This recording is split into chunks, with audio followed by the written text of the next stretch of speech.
I'm Renata Cole. I'm 34, and that night I stood on the edge of my family's vineyard watching my parents hand over 40 years of my grandfather's hard work to my little brother.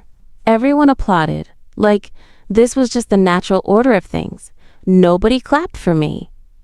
Not that they ever did, but by the end of that night, every eye was on me, and it wasn't because I'd lucked into it. But before I tell you how one letter from my grandfather changed everything my family thought they knew about who actually deserved that vineyard, humor me. Drop a comment, tell me where you're watching from. If you've ever been the reliable sibling who just blended in while your brother or sister got a standing ovation, I wrote this for you. Hit like, subscribe, all that so you don't miss the rest. Back to that evening. The sun soaked everything in gold, all those Cabernet vines glowing behind my parents' house in Sonoma County. That golden light lies, honestly. It makes even the messiest family legend look perfect. My brother Tyler, fresh off his MBA, had the night built around him.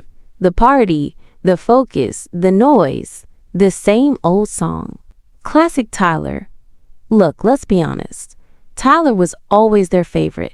My parents would swear otherwise, but nobody was really fooled. Tyler flamed out of his first college after one semester. He's just finding himself. When I changed my major halfway through college, my mom grilled me in front of everyone. Did I even have a plan for my life? Tyler maxed out 2 credit cards in his 20s. Dad quietly wrote the check and called it a learning experience. I asked once for help with a $5,000 apartment deposit. Their response? Basically, figure it out yourself. So I did. I carved out my own life in agricultural finance, which now is kind of poetic. I helped families buy up vineyards and ranches up and down the Central Coast. Bought a house in Petaluma, never asked for another dime, not because I was too proud, but because I'd finally gotten the family memo. I wasn't even in the running for the things they handed out. Growing up like that, you learn how to defend your story in your own head. Every good thing you do comes with an asterisk. Renata closed her first deal. But have you heard the latest about Tyler? Asterisk. By the time I was 19, I'd stopped expecting any credit at all, which turned out to be freeing. Stop waiting for the family scoreboard to even out, and you stop checking it. Honestly, I think that's the part people don't get unless they've lived it. It's not the big slights that wear you down. It's the small ones. Stacked up over 20 years, the little redirections at the dinner table, the way a room's energy just naturally tilts toward one kid without anybody deciding to make it tilt that way. You don't notice you're keeping score until one day you realize you stopped. And you can't remember exactly when. There's this one memory that comes back to me a lot. I was maybe 12, and I'd spent an entire weekend helping Grandpa repair an irrigation line that had burst somewhere out past the back 40. Hot, dirty work, the kind nobody volunteers for. We came back up to the house covered in mud, and my mom took one look at us and said, "Oh good, you found her, dinner's getting cold." Like I'd wandered off and Grandpa had simply located me, not like I'd actually been useful. Grandpa caught my face when she said it. He didn't say anything right then. But later that night, out on the porch, he told me, "Don't worry about who's watching, Ren. I see you. That's enough people seeing you for now." I didn't really understand what he meant back then. I think I understand it a lot better now. Meanwhile, Tyler lived at the center of every story. The vineyard, Coal Valley Vineyard's 80 acres, my grandpa Walter planted by hand in '81, just quietly shifted into Tyler's inheritance. Nobody ever said it out loud, but they didn't need to. Grandpa had been gone for 3 years, but the plan felt set in stone. Even old family friends would ask me, "When Tyler takes over, are you going to help him with the business side?" Like my only possible role was unpaid backup. I never resented the vineyard itself. I loved that place. I resented the silent math everyone did about who deserved it, as if actual work and presence meant nothing compared to the story they'd decided on years ago. A week before the party, Tyler called, buzzing. Wait till you see what I'm gonna do with the tasting room. Once Dad hands me the keys, we go modern. New labels, real winemaker, actual events. Enough of Grandpa's old school stuff. You're already redecorating? He laughed. It's basically mine. So I asked, half out of habit, if he'd glanced at the operating budget, the debt on the equipment, the books. Long pause. Dad's got all that? I'm working on the big picture. And yeah, that should have been my red flag that underneath Tyler's confidence, something wasn't adding up. I just let it go. Years of practice. Dash. The night of the party, the place was flooded with people, relatives, old friends, all drinking wine that my grandpa probably bottled with his own hands. I caught folks near the barrel room making plans. Open up the tasting room, go lighter, at a restaurant. No one even asked if Tyler was ready. At parties like this, I floated on the edge, drinking wine, tuning in and out of conversations built on a future I didn't buy. At one point, I caught my Aunt Carol whispering to a friend, I just hope Tyler's really ready. Numbers were never his thing. The kind of quiet truth people only say when they think no one's really listening. It wasn't just me that doubted, but the only people who mattered never actually talked about it. I remember standing near the edge of the patio for a while, just watching everyone move around like the whole evening had already been written, like we were all just hitting our marks. My Uncle Ray came over at one point, clapped me on the shoulder, said something like, Bet you're proud of your brother, huh? Not even really asking, more just filling space the way people do at parties. I said something polite back. I'd had 20 years of practice saying something polite back. At some point, I went inside to grab another bottle from the kitchen, and I passed by the old hallway where Grandpa used to keep all his framed harvest photos. Black and white shots from the early 80s, him standing in front of bare dirt that would eventually become these rows of vines everyone was drinking out of right now. I stood there for a minute just looking at his face in those photos. Young, dirt under his nails, no idea yet what any of it would turn into. I wondered, standing in that hallway with all that noise happening behind me outside, what he'd actually think about how the night was about to go. I didn't know yet, obviously. Nobody did, except Daniel and whatever lawyer had drafted the original trust language a decade earlier. Then the sun started sinking and my dad got everyone's attention near the patio my grandpa built. Tyler bounced to the front, already basking in the glow. We're here tonight to celebrate Tyler in the Vineyard's future, Dad said, holding up the brass keys everyone recognized. The crowd cheered before he'd even finished. He pressed the keys into Tyler's hand, beaming. Grandpa built this. Now Tyler takes over. More cheers. Tyler soaked it all in, never pausing to wonder whose work he was really holding. Then a chair scraped against the patio, silencing everything. It was Daniel Reyes, my grandpa's lawyer for nearly 30 years. He hadn't touched his wine all night. Dad tried to smooth things over. Everything okay, Daniel? One more piece of business tonight, Daniel said, unfazed. The entire place went still. Daniel pulled out an old envelope. Grandpa's handwriting, to be read after Tyler's graduation celebration, not before. Dad smiled like it was nothing. What's this? Final instructions from Walter Cole. Nobody laughed along. For a second, you could feel Grandpa's presence in the backyard. Daniel opened it up, took a breath, then read. If you're listening, Tyler's finished his MBA and the family is at the Vineyard, just as I expected. Many assumed this vineyard was always going to Tyler. Tyler's face split into a smile, until Daniel got to the next line. That assumption was never correct. The smile vanished. What did he say? Dad muttered. Daniel pressed on. The vineyard was never meant to go directly to one person at my death. Years ago, I set up a trust, triggered by conditions I chose. The crowd started buzzing. Tyler looked lost. Dad glanced at Daniel, realizing, maybe for the first time, that he'd never bothered to actually read anything. Then came the gut punch. The trust activates after Tyler's MBA. All management authority, ownership, and control of the vineyard go to the trustee I selected years ago, without telling anyone. Tyler blurted out, "Fine, who's the trustee?"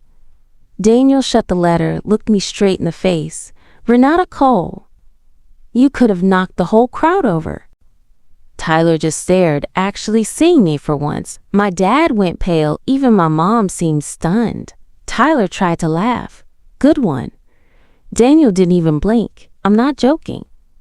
He handed me a fat folder, full trust docs, notarized, property records, banking info, the works, everything Grandpa had lined up before he died. Dad's voice went sharp. "This has to be a mistake. Walter wouldn't—" Daniel didn't budge. "No mistake. I was there every step. This is what he wanted." The whole party was on edge now. Tyler finally snapped. "Why would Grandpa do this to me?" Daniel read, "Ownership requires responsibility, not just affection. Tyler has many great qualities. I love him. But trust isn't favoritism.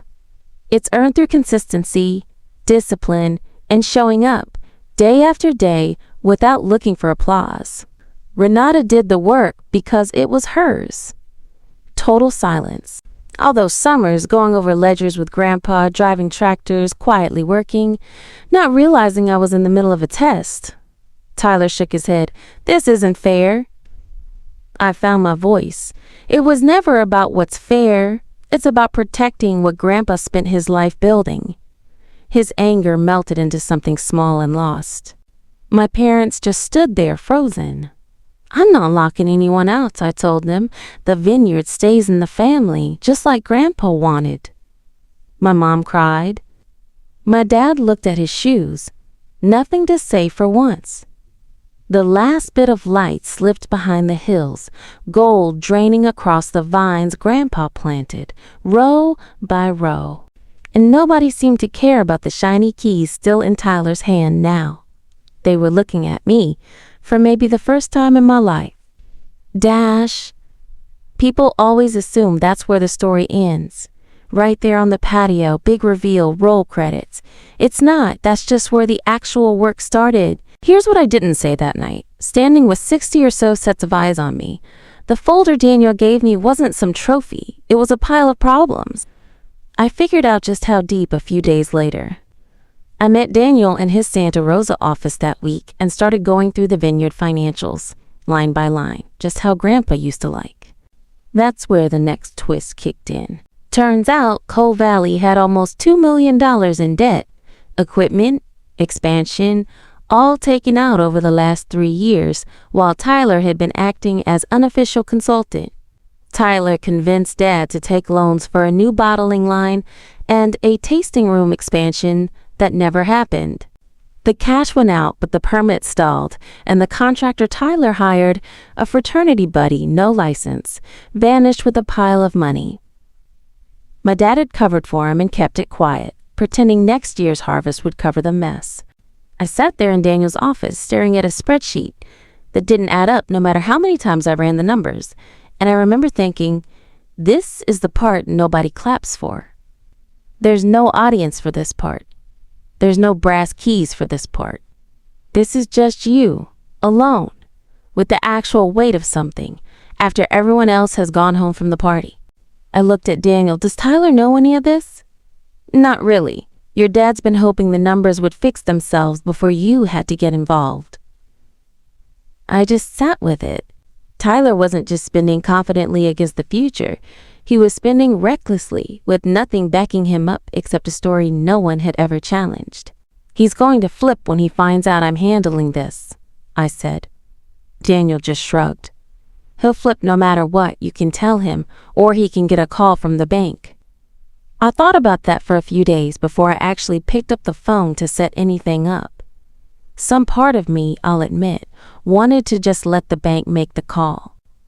Let Tyler find out the hard way, the way I'd found out plenty of hard things over the years, with nobody softening it for me first. But that felt like the kind of move that would have made me, exactly like the parents I just watched, stand there speechless on that patio. I didn't want to run this thing out of spite. Grandpa hadn't trusted me with it, so I could turn around and use it as payback. In the meantime, I did some digging on my own, partly out of curiosity, and partly because the finance instincts in me just couldn't let it sit. The contractor Tyler had hired, guy named Brett, I actually remembered him vaguely from one of Tyler's old birthday parties. The kind of guy who always had a new business idea every 6 months, had apparently done this before. Took a deposit from another small winery 2 counties over, same story, vanished mid-project. There was even a small civil judgment against him nobody had bothered enforcing.